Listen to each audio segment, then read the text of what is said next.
You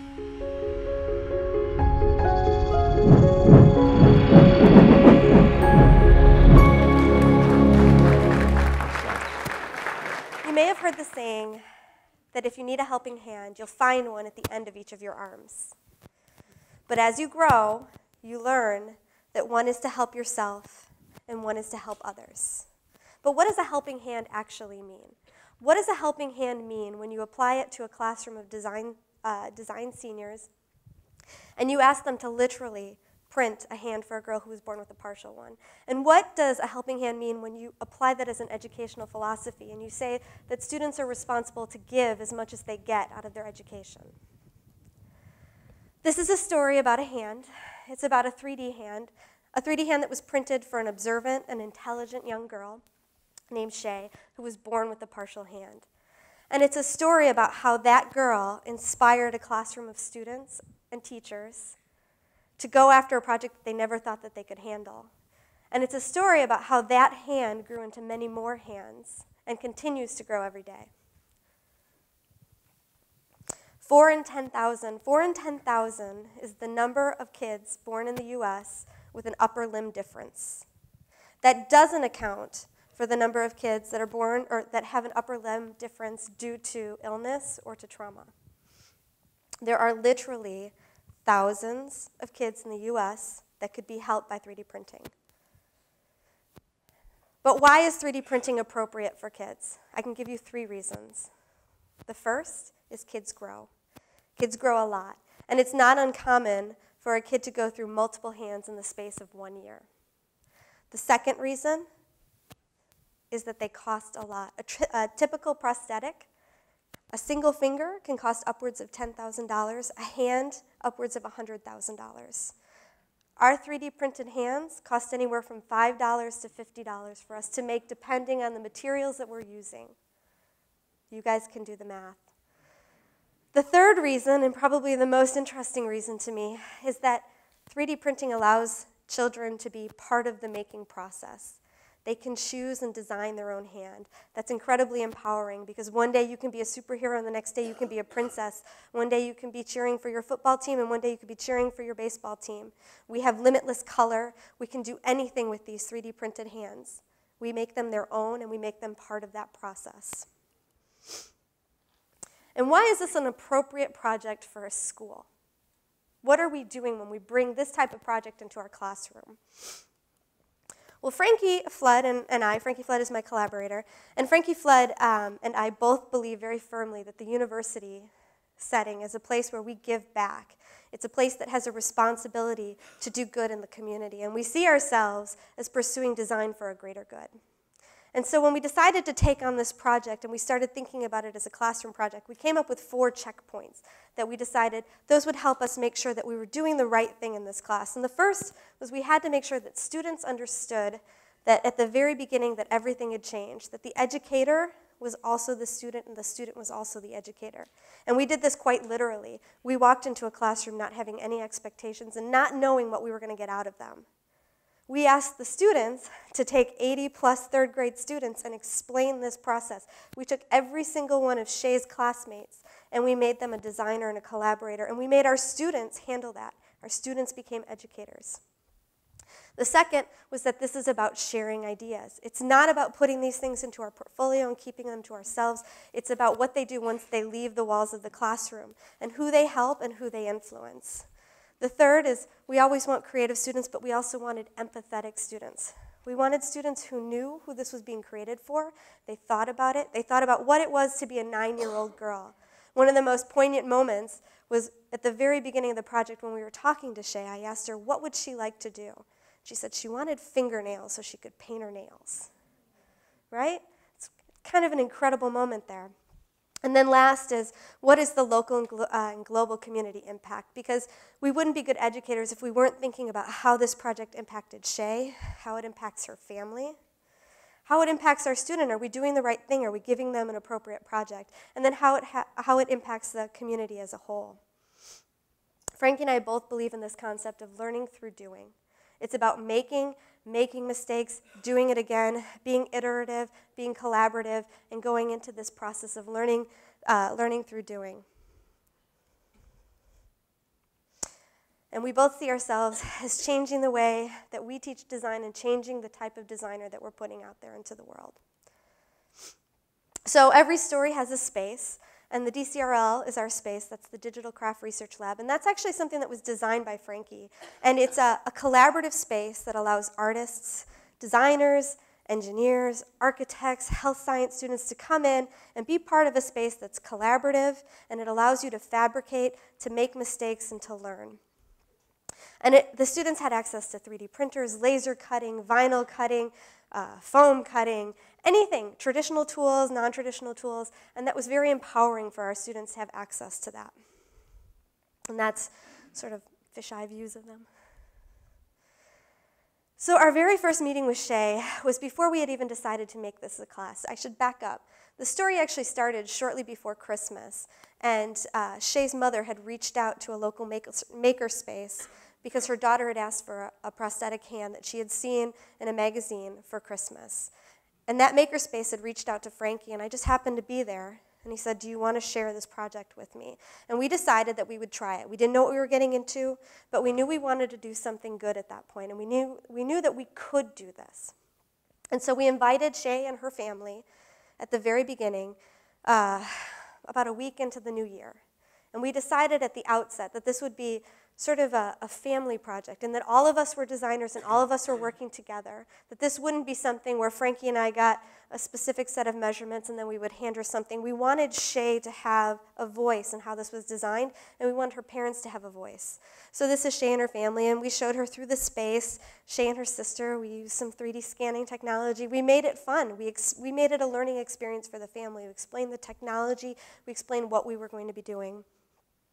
We made the family help us and do the measurements. This is actually when we were 3D scanning her hand, and you can see, hopefully, that is her affected hand. So bringing it into the computer, and again, measuring the hands that were put on there. We did some casts, because at this point we started to think, maybe this could be a really interesting project to bring back to the school. Maybe our students would be inspired, as inspired at least as we were. And this is actually the very first hand that we created for Shay. This is actually based off of a model called the Cyborg Beast. And we made it, and I can tell you right away that it was a failure, right? We had about 2 months where we were figuring everything out, and everything was kind of new at this point. We made it that there was too much tension on the hand, so it was difficult to use. And we weren't able to get the measurements around the wrist exactly correct. And so she had some difficulty in pinching and putting it on. But Shay persevered, and she put that on. The second hand is based off of the Talon, and this is the actual Talon hand. And this is also a failure. It's a failure because it only lasted 4 months, right? Because she outgrew it really quickly. But you can see, there's Shay's nails, right? That was an important part. This is a more expensive model because we were using leather. And then this is, although not the original, this is very similar to the first one that we gave to Shay. This was actually made for a 4-year-old girl, Bella. So they're very simple, and we brought those in, and about 2 months after we had originally met Shay, we decided that we had enough time to create a prototype, and we wanted to see it.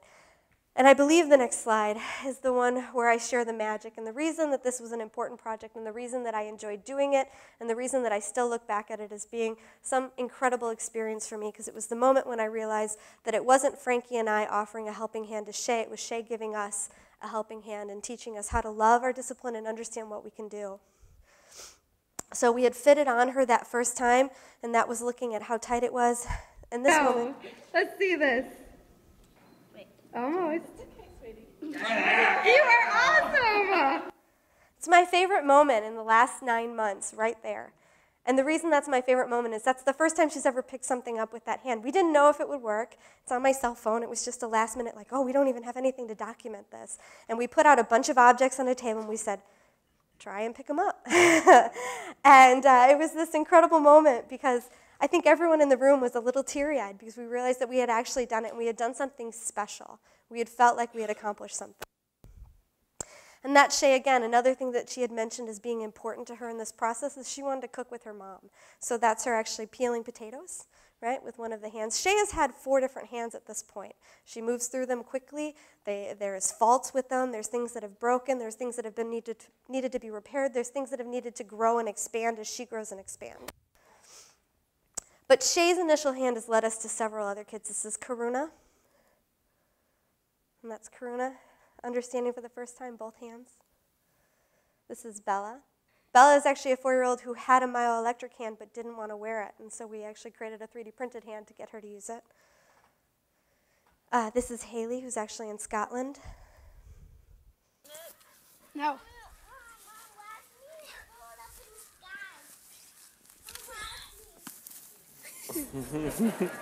You tricked her. Drop it, Ellie. Ready?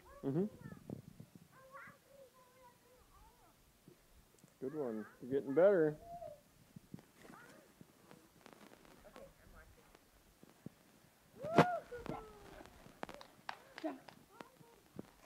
And the reason this one is so important to us is this is a boy who lost his Ooh, fingers she to jumped for that trauma. one, huh?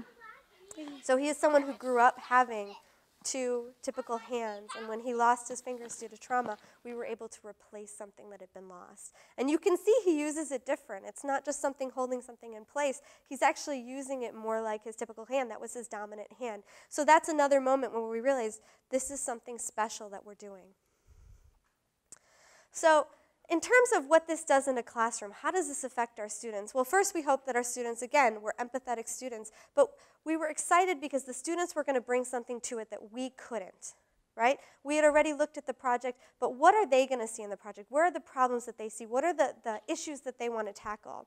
And they came in sort of as traditional design students, and they sketched, and they looked at the problem, they looked at hands, they wrote down ideas, they did research on the history of prosthetics, they looked at all the different types of prosthetics that were out there. And they sort of settled in on almost like a researchable question. So this is a student that was really interested in printing technology, and in particular the idea of being able to print something in place, which means that instead of printing all the individual pieces and then putting them all together, she printed a finger that you could crack and then move. It was ready to go. It's not something that Frankie or I had ever considered in part of our investigation. It was something that came from a student.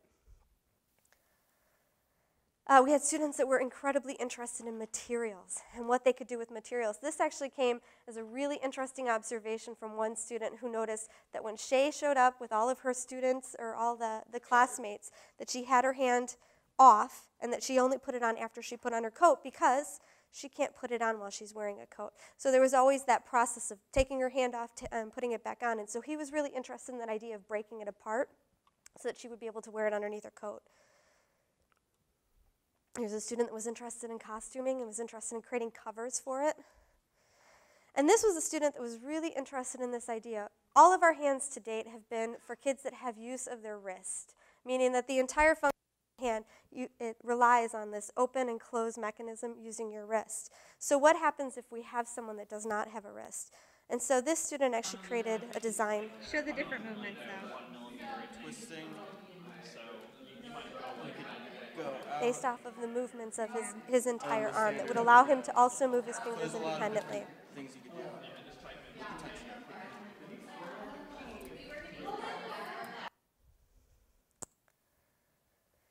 So where does that leave us with our helping hands? Frankie and I consider to work with, we have continued to work with kids. Frankie has actually taken one of the students and is at Johns Hopkins where they're doing a one-day event fitting as many kids as possible with new hands, right?